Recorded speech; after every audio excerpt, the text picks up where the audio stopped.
La comida. Nosotros somos seres que tenemos química, básicamente, y esa química también nos afecta desde la comida, ¿sí? ¿Qué comer? ¿Cómo comer? Estuvimos con Mauro Careri y él nos explica la química de la comida.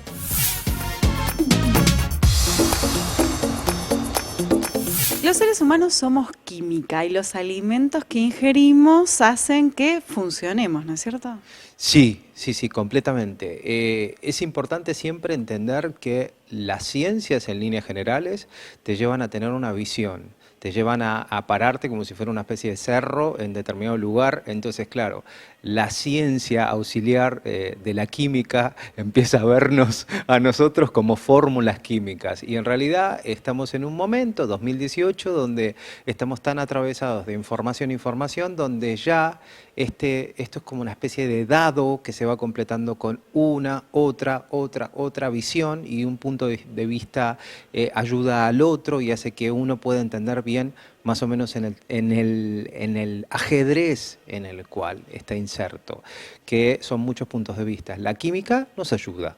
Bien, o sea, en este esquema general, ir a lo particular y empezar a hacer esos cambios que estamos necesitando, que estamos sintiendo que necesitamos, ya sea por enfermedad o por una opción propia, ¿no? Exactamente, sobre todo tratar de entender cuando algo no funciona bien, que esto es una cosa que en el día a día, como uno a partir del estrés y a partir de la desorganización que tiene sobre los horarios, la comida, la gestión del tiempo y de las cosas que uno tiene para hacer, termina siendo un tengo que hacer y descuida el cuerpo. Y muchísimas veces se producen muchos desbalances que el cuerpo ya no tan fácilmente puede equilibrarlos. Entonces esta merma que hay en los procesos que hacen que se genere homeostasis o que se genere equilibrio, empiezan a romperse, y ahí es cuando uno se empieza a sentir realmente mal. Y yo como persona normal, común y corriente, ¿qué tengo que hacer cuando siento que estoy así? En principio, no desesperar, que eso es una de las primeras cosas, porque uno generalmente siente un dolorcito, siente una molestia y empieza, ay, me empieza a doler, y esta cosa hace que uno empiece a agrandar el cuadro, y generalmente este agrandar el cuadro termina siendo una resolución fácil, una pastilla, otra pastilla. Entonces es muy fácil automedicarse o hacer uso de internet, mal uso de internet, y decir, a ver, tengo este síntoma, entonces busco el síntoma específicamente y coincide eso con una patología que no tiene nada que ver con lo que le está pasando a la persona, y no se soluciona el problema. Entonces esto empieza a ser problemático porque desorienta. Sí, a veces también hay muchos gurús de la alimentación que dan fórmulas mágicas que no son tales, ¿no? Cada persona tiene sus necesidades. Exactamente, pero estamos atravesando un momento 2018 en donde ya es vital que toda esta imagen del gurú y que toda esta imagen del depositar la responsabilidad de mi propia salud y de mis propios desbalances, que me los hice yo solito a través de mi desorganización, etcétera, etcétera, no me lo va a poder solucionar la otra persona. Entonces, esto es una cuestión importante. El otro puede ayudar y servir como un acompañante, pero lo más importante es entender el lugar que le ocupa a cada uno de nosotros, y en esto es una cosa de dependencia exclusiva de nosotros. ¿Qué tema? Hacernos cargo. Hacerse cargo, no, es que es mucho más fácil encontrar el enemigo afuera. Entonces, entender que uno no se tiene que estar defendiendo de un ataque de la pareja, del hermano, de la madre, del padre que le dice, no comas eso, tenés que... Entender el lugar que le corresponde a cada uno es una cosa complicada.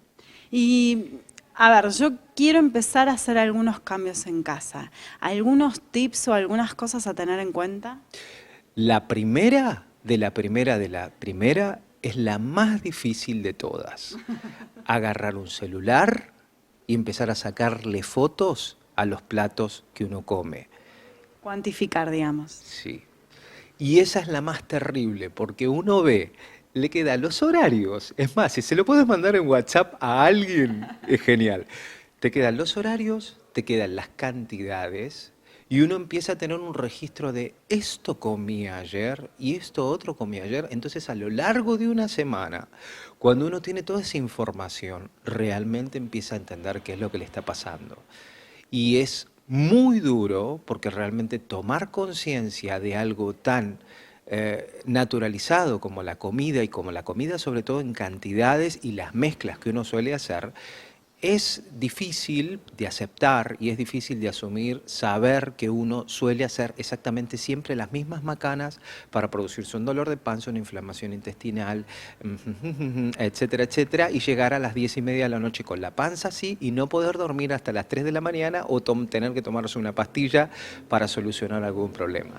Y eso creo que es una de las cosas más importantes de hacer para empezar a detectar problemas, porque pequeños problemas que se podían estar evitando, como por ejemplo el exceso de comida, que es algo bastante típico. Sí, y algún otro así, después una vez que ya tomamos conciencia, ¿qué cosas tendríamos que reducir? Otra de las cosas principales que no lo vas a querer creer y no lo vas a poder creer es el exceso de líquidos. El exceso de líquidos. Quizá a nivel cultural y a nivel medios nos metieron tanto esta cuestión de la hidratación, la hidratación, la hidratación, la hidratación, tras las publicidades de aguas minerales, etcétera, pero solemos ir al baño algo completamente transparente. Y cuando estamos hablando de algo completamente transparente, estamos hablando de un riñón que está trabajando y trabajando y trabajando y trabajando. Pero no solo de eso, sino que estamos hablando de una desmineralización, ahí me salió, que es constante y es continua. Y además de eso estamos hablando de una digestión que está funcionando de manera acelerada. Ese riñón está teniendo que trabajar en demasía y, bueno, típico de las mujeres ir 250 millones de veces al baño. Y es tremendo el desgaste que uno está produciendo. Bueno, entonces después, cuando uno va y ve, observa, descalcificación, desmineralización, dice, no, algo pasó, por algún lado se están yendo todos estos minerales, por algún motivo está funcionando mal esta nutrición, esta alimentación, por el exceso de agua. El exceso de agua acelera la digestión y hace que la absorción, en líneas generales, se produzca de manera mucho más rápida y mucho más menos profunda, mucho más superficial. Y esto Igual que las infusiones, el té o el mate o el café. Exactamente, exactamente. El exceso y sobre todo con las infusiones tenemos otro problema, que es la incorporación de la temperatura. Entonces estamos hablando o de temperaturas que son inferiores a las del cuerpo humano, suponte que a 38 grados, 38 y pico, pasa la comida del estómago a la primera sección duodeno y a la intestino, etcétera, etcétera, etcétera. El estómago necesariamente tiene que, lo que pase de paquete, tiene que ir a 38 y pico. Si yo me estoy tomando un mate que está a 70 y pico, ese mate va a quedar en el estómago durante un tiempito y luego va a pasar a los intestinos. Pero si yo no ingiero nada con ese mate, lo más probable es que el píloro ceda y pase esa temperatura a los intestinos.